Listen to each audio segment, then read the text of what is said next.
Network Entertainment.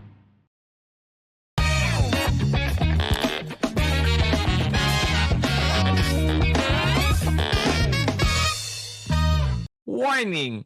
This program is created with adult consent and the content is for entertainment purposes only. Huwag nyo namang seryosohin masyado.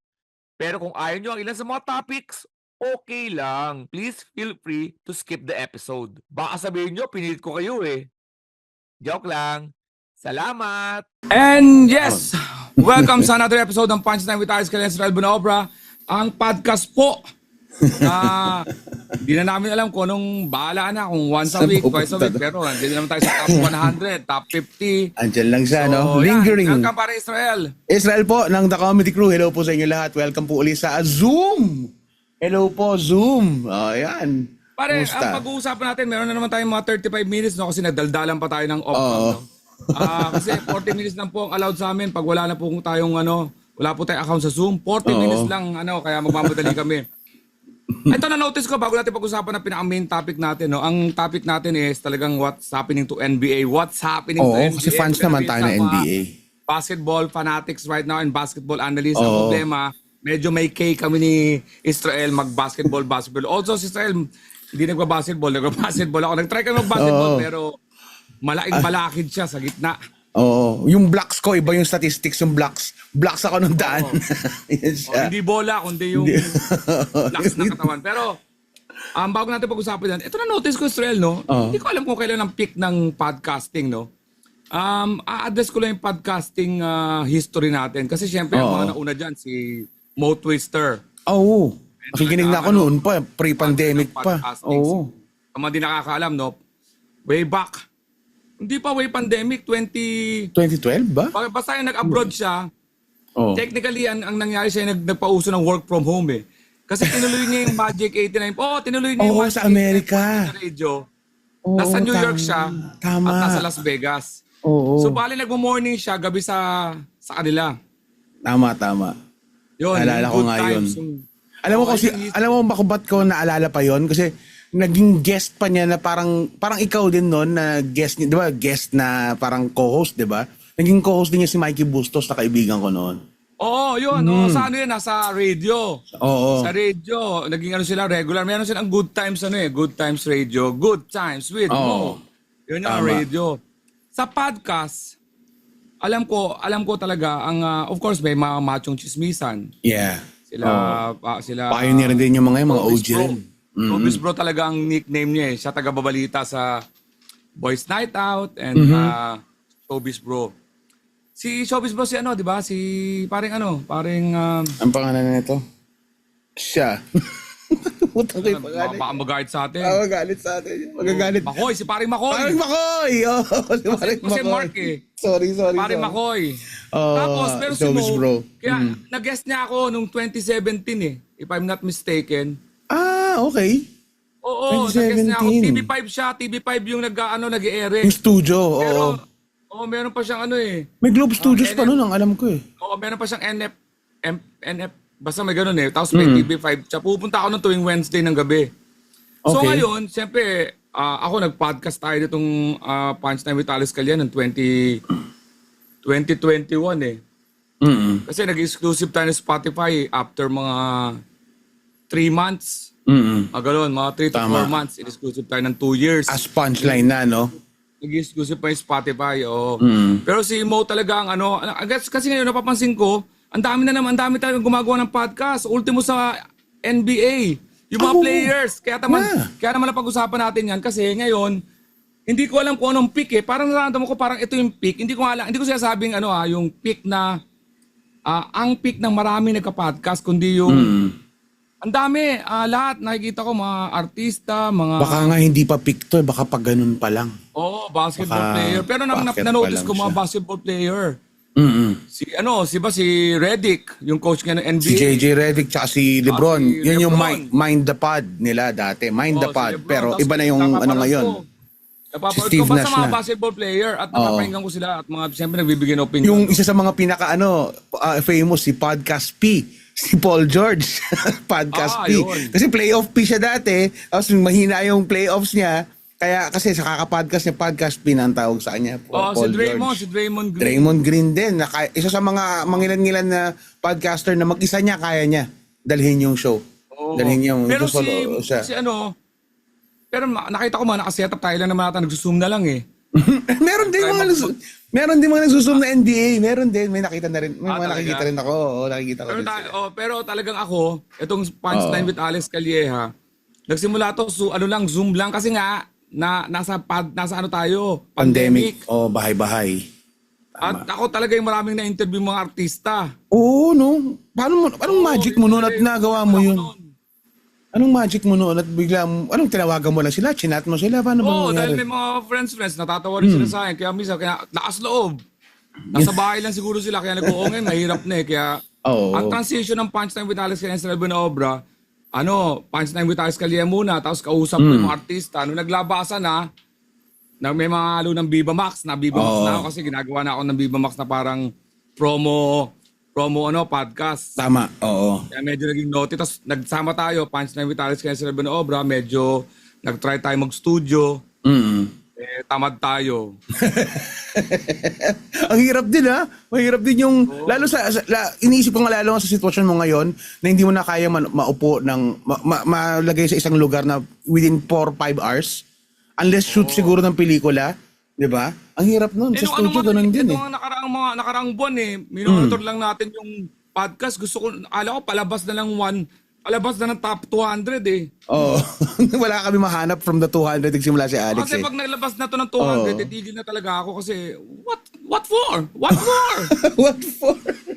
Kaya lang, nakita ko, binababa nyo kami ng 21, 22. Oo, biglaan.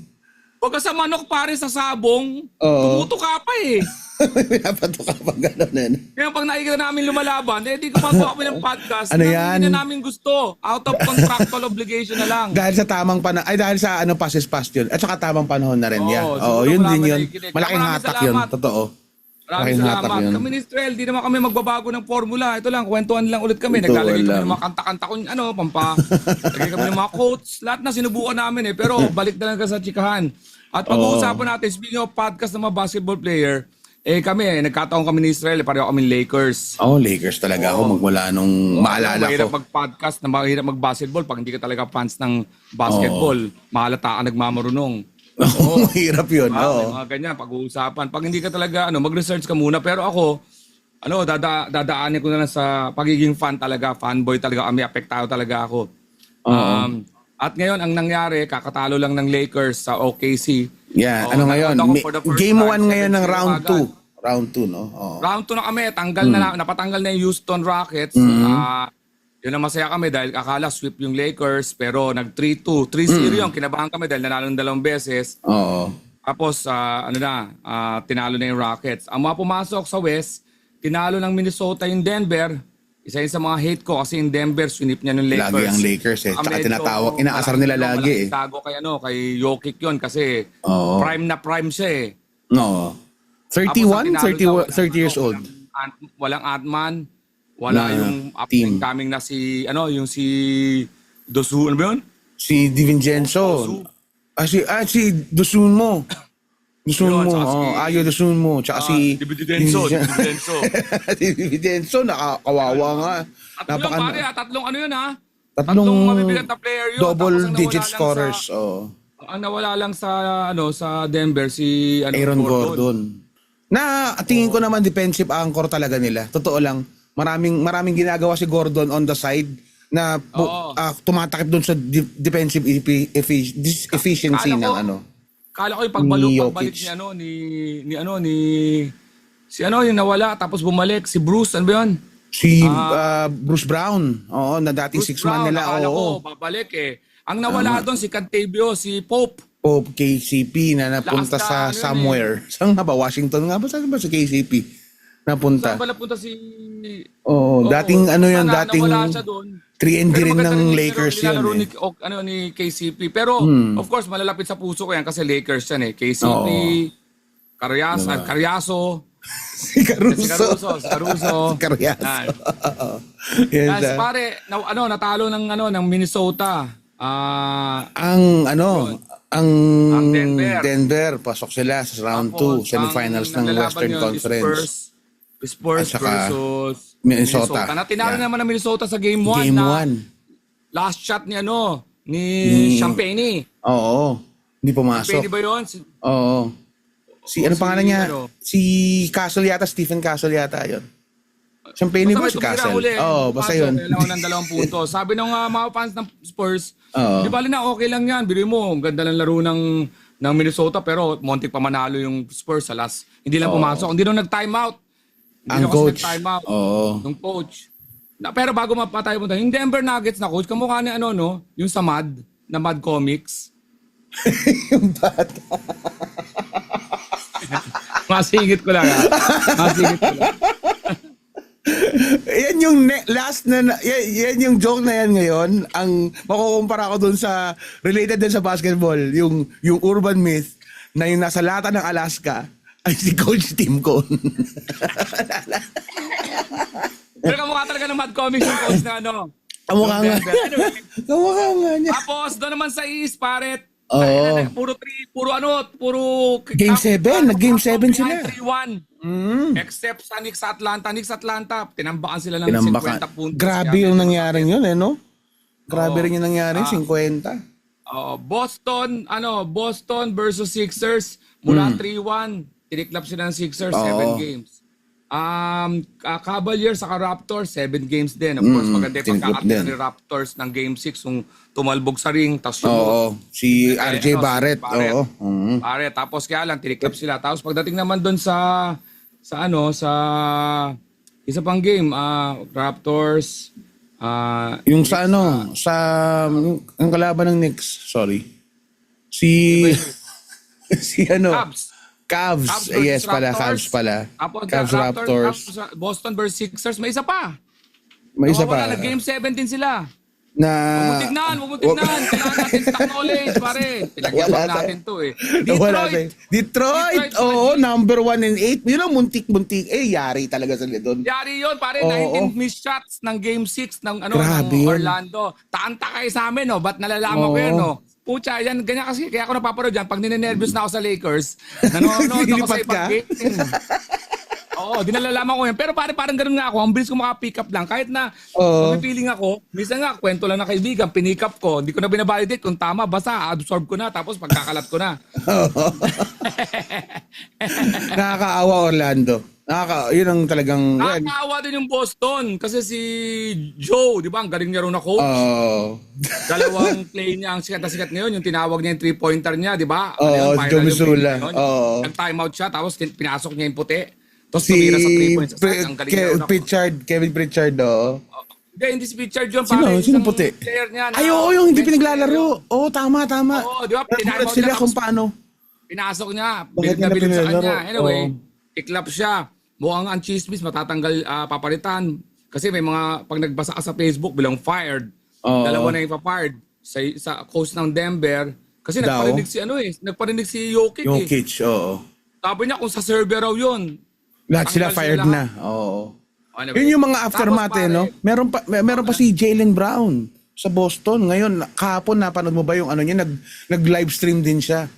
Na meron naglalagay siyang... siya ng itim sa buhok? hindi yun. Na-prove na raw niya yun. Tumatama sa mga jersey. Anong tawag dito? Sabi niya, the referees are out to get me. Parang may conspiracy raw against him. Parang nagganon si Jaylen Brown. Kaya ang mga, pinagpipestahan siya ngayon ng mga media. Ang napagbintangan pa si Tatum na sumira daw ng chemistry kasi hindi ko wala siya. Came back Wala too rin siya ng game soon. 7. Oo. Pero ang lakas ng laro niya nung... Wala namang sasabi ng gano'n. Nung first 3 games sila panalo nila.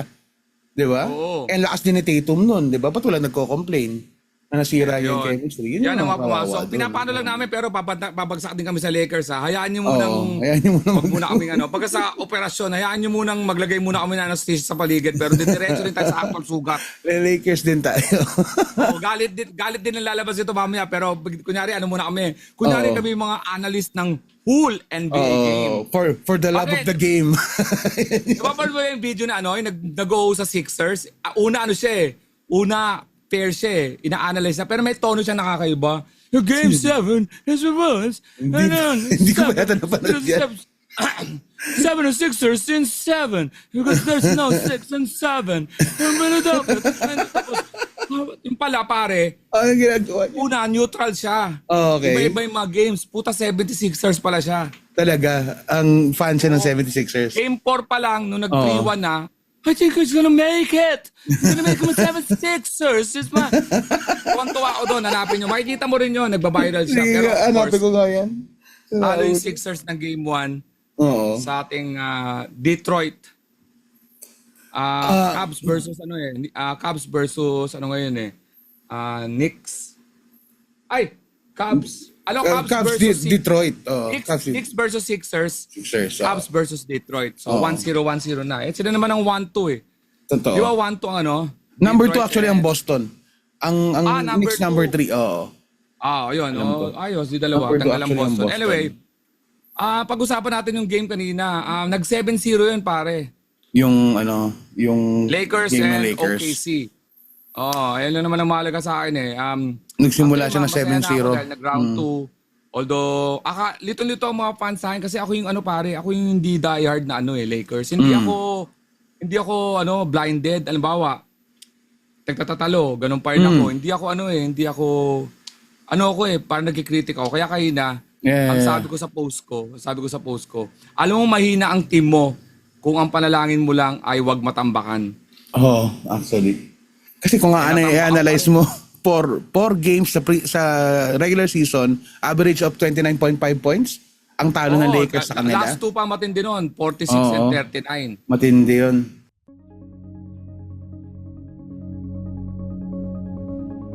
Hi, my name is RJ Ledesma. I wear many hats. I wish I had just as many heads. I'm a serial entrepreneur and I'm also an entrepreneur mentor. I'd like to invite all of you to please listen to the RJ Ledesma podcast. On my podcast, I listen to inspiring business leaders and entrepreneurs to learn more about how they think about doing business, what are their success secrets, and how we can replicate them, and more importantly, what business opportunities do they see emerging in the near future for us entrepreneurs. Listen to the RJ Ledesma podcast.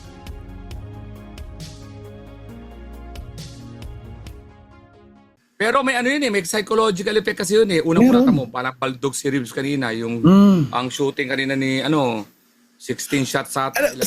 Sa lahat ng players ng Lakers, tingin ko si Reeves ang talagang hindi makakaporma sa OKC. Parang lahat ng defenders ng OKC na design para pumigil ng mga tipo ni Reeves, Kevin, sila Pritchard, sila Jaylen Brown, yung mga dinesign nila para depensahan. Alam mo yun. Kaya maraming ganun ang defenders na ganun ang OKC. Mga 6'4", 6'3 to 6'6", ganyan. Wala sila talaga yung parang Rui Hachimura sana natin ng mga 6'8", ganun. Matatangkad yung mga defenders natin kung tutusin eh. Tama, naglaro si Si Bando, naglaro din. Napilayan ba? Ako, Diyos mio. Hinduturo. Totoo nga. Nakaturo kasi nakaturo. Hindi, napilayan nata. Napilayan. Kaya yun, sinasok siya eh. Alam mo pare, ako kay Reeves, matatakot ako ngayon kasi deciding series to para sa contract niya eh. Pareho sila. Sila ni Jalen Duren actually. Favorite ka eh, puti, Lakers, tapos sikat na sikat. Pero may hangganan yun eh. Natatrade nga si Luka ng Dallas eh. Ako parang nasa isip ko, dati, untradeable, hindi mo matitrade si Reeves kasi. Yung chemistry nila ni Luka, di ba? Parang, in a way totoo na baka sinira niya yung chances. Ang problema lang sa atin kasi yung longevity ng mga teams, ng mga players natin. Palit tayo ng palit taon-taon eh. Kaya walang stay. cohesiveness eh. Walang development sa players mismo. Players mismo, yung katulad nung kung di mo tinanggal sila Carriazo, sila Caruso. Actually yan si Reeves ang pinakahuli nilang homegrown developed talent si Reeves. Di ba? Diba? Undrafted naging from the bench, 'di ba? Siya yung pumasok na sa starting lineup. Talaga na-develop nila yan. Kung pababayaan nila yan, well, siya yung pinakamatagal siguro na napabayaan nilang develop talent nila. Si Caruso is ganun. Nung natapos yung championship, hindi man lang yata nila ni-negotiate yung contract, hinayaan nilang lumakad yung tao. Dahil kay Russell yun. Pwede rin. Yun. Yes, Westbrook. Oo, Ang na pinilit kasi, nila. ang problema kasi sa sa Lakers, sa tingin ko yung may-ari after the ticket sales kasi after lang sila sa popular personality. Siguro dati yan, nung mga bus pa, ang may-ari. Hindi ko lang alam ngayon kasi ito yung parang technically, paano ba? Isang buong season na nakita ng bagong owners yung bagong team. Kasi last season, yung bagong owners, hindi pa masyadong finalize yung sale, di ba? Kasi midway, na-trade pa si Luka. Na-trade pa si Anthony Davis. So ngayon nila ma-assess talaga yung team. Ewan ko lang yung bagong owners ngayon kasi sila rin yung may-ari ng Dodgers eh. Dodgers. Oo, sila rin yung malakas gumastos para magkaroon ng championship talaga eh. So, hindi ko masabi kung sila yung mga anak ni Jerry Buss siguro yan ang maniniwala ko agad na ganun ticket sales talaga yung kasi ganun ang ginawa nila kay Kobe. Oo, pero kakapasok pa rin ng Dodgers. Ang problema ko kasi, basag sila ng basag ng team para makakuha ng parang Superstar. champion now. Ayaw nila mag-develop. Ayaw nila totoo rin. mag-develop ng katulad ng OKC. Hindi naman ako OKC kinuha yung mga trade. Of course, ang trade lang nila sino yung player ngayon? McCain ba yun? O yung JD pick up lang nila sa na-pick up lang nila sa ang OKC? Ang OKC? may player sila na Si AJ McCain ba yun? yung half Pinoy. Ayaw ko, Half Pinoy pa yun eh. Yung guard na yun. Parang ganun yung lakas na yun eh. Pero ibig sabihin, McDo. yung player nila dinevelop talaga from trade eh. Oo, trade sa mga homegrown talents talaga naman. Talaga. Ano talaga, yung draft pick, di ba? Yun talaga, di ba? Katulad niya si SGA, galing sa Clippers yan. Yun ang nakakatakot kasi ang dami nilang draft pick na nakuha. Sunod-sunod pa ang draft pick ng mga yan. Bata pa sila. Oo. Kaya Houston nakakatakot. nga, except Kevin Durant, 24 years old ang average eh. Diba? Diba? Mas Kaya mga nga, batang iniisip ko core. siya Mga batang Wemby, core. kung magiging kasing tagal yan, 20 years pa yan maglalaro si Wemby. Totoo. Kung maalagaan nga niya yung tuhod sa paa niya. Yan nga yun. Pero nakita ko sa laro kayo going back sa Lakers, OKC. Siguro tayo pagka Lakers dapat Thunder, OKC, LA. Sorry bisa na pang-mix up mo eh. Di ba? Oo. Dapat pagka tayo team Yung team name at saka yung moniker ng yung team. Yung state. LA versus Thunder. OKC. OKC. So, wala talaga men eh. Wala. Parang mismatch talaga athleticism wise. Hindi ko alam yung shooting pero matindi rin kasing Hindi pa maganda shooting ng OKC kanina sa tres. hindi talaga sila for the season, hindi talaga magaling yung shooting ng OKC. Ang matindi sila is yung depensa nga nila na nagparinig na nga si Coach JJ Redick. Ang galing nilang dumipensa, wala pa mga foul yun ginanon niya doon sa press con. Di ba? Ang galing niya magparinig si JJ Redick. Sabi niya, ang galing nilang depensa na walang foul. Sabi niya gano'n. So, matindi nga yun. Pero hindi kaya ni LeBron eh. Hindi kaya. Tingin ko Kahit si Luka. 2018. Aminado ko. Kahit may Luka. Aminado. Kulang tayo ng isang makukuha yung weakness eh. ang talagang kulang natin diyan is athletic 3 and D at saka isang Bata. big Kasi bata. mananalo talaga sila ng first 3 minutes purely athleticism kay LeBron. First 3 minutes. Andun Kaya yung juice niya. May pagod eh. May pagod factor. Madali na magsalita na nanonood tayo. Kaya pag pagod ka, mawawala ka ng konting bilis. Saka smart. Si Smart nga kayo na. Kung ano na pinagagawa na. Papagod din yun. Maraming turnover si Smart kanina. Maraming turnover si Marcus Smart kanina. Hindi. Ang baganda yung laro. Pero putya na. May kailangan pag pumalit, tumihina. Ang kapalit mo sila Arabia. Tapos Bando. Dapat may mautak lagi may iwan eh. Dapat nasa floor si James. Combination James Smart, okay yun. Pero pagka nilabas, dapat may natitirang isa, James or Smart. Yung parang smart sa street smart. Nakikita mo, makikita mo yung laro ni Smart kanina, utak eh. Pero kung ganun lang sana, pare-pareho ng energy. Okay din laro ni Ayton, kaya lang dalawa yung dalawa yung malaki doon eh. Chet Holmgren ba naman tsaka si I Heart. Si Isaiah Hartenstein sa TV parang hindi malaki, no? Pero sa buong, ang laki sa totoong buhay siguro.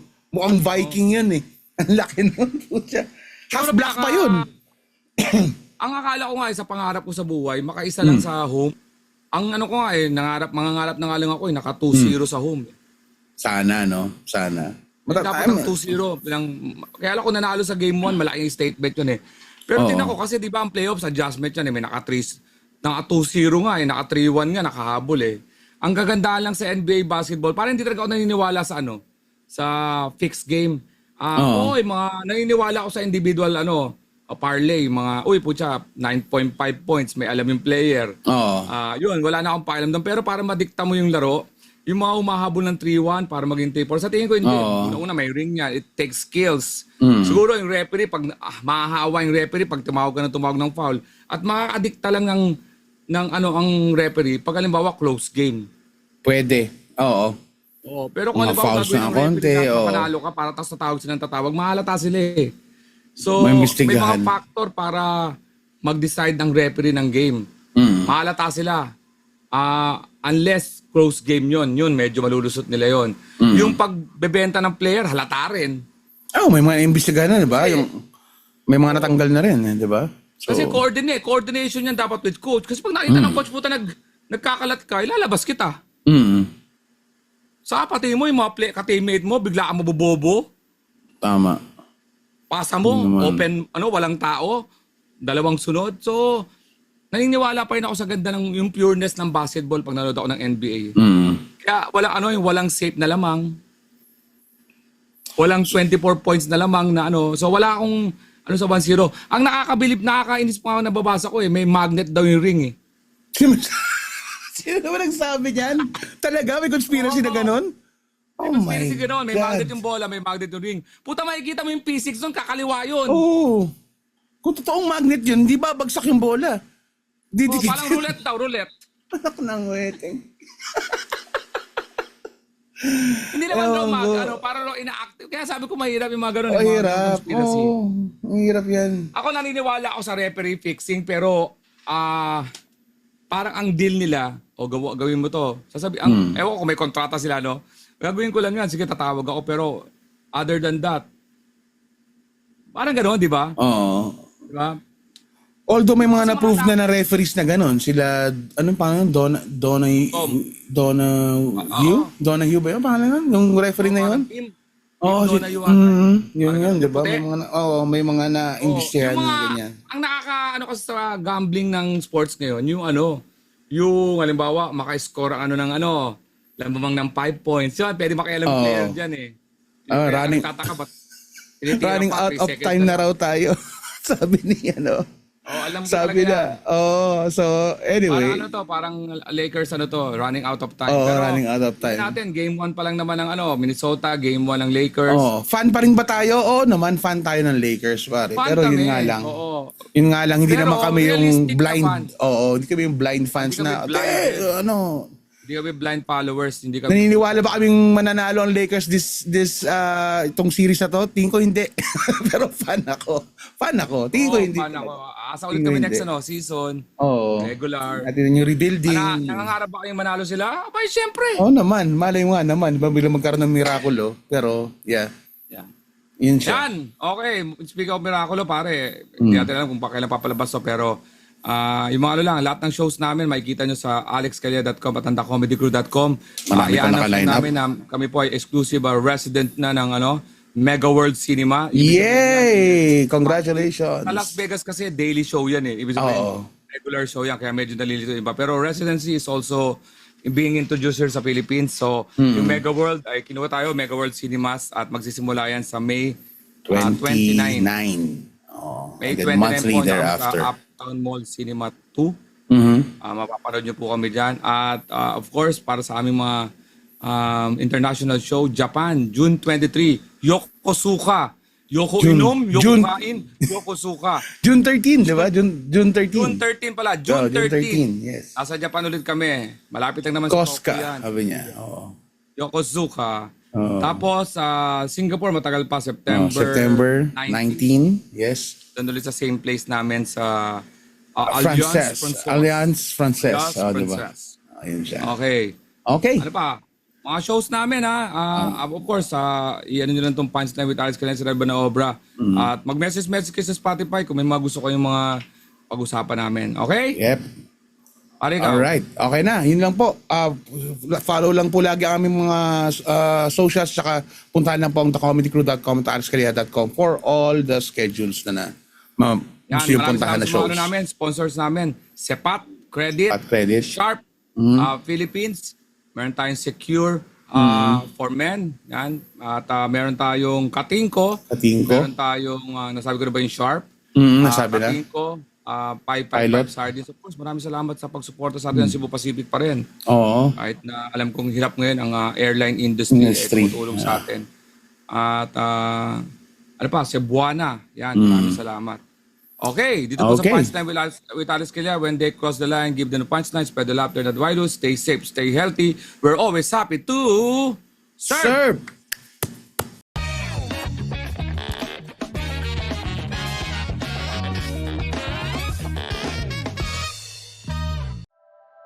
The opinions of podcast creators, hosts, and guests are not necessarily reflective of the official stance of the Pod Network Entertainment, its hosts, or other network programs. The content created by the people behind the podcast is personal and not meant to harm any religion, ethnicity, group, organization, company, or individual.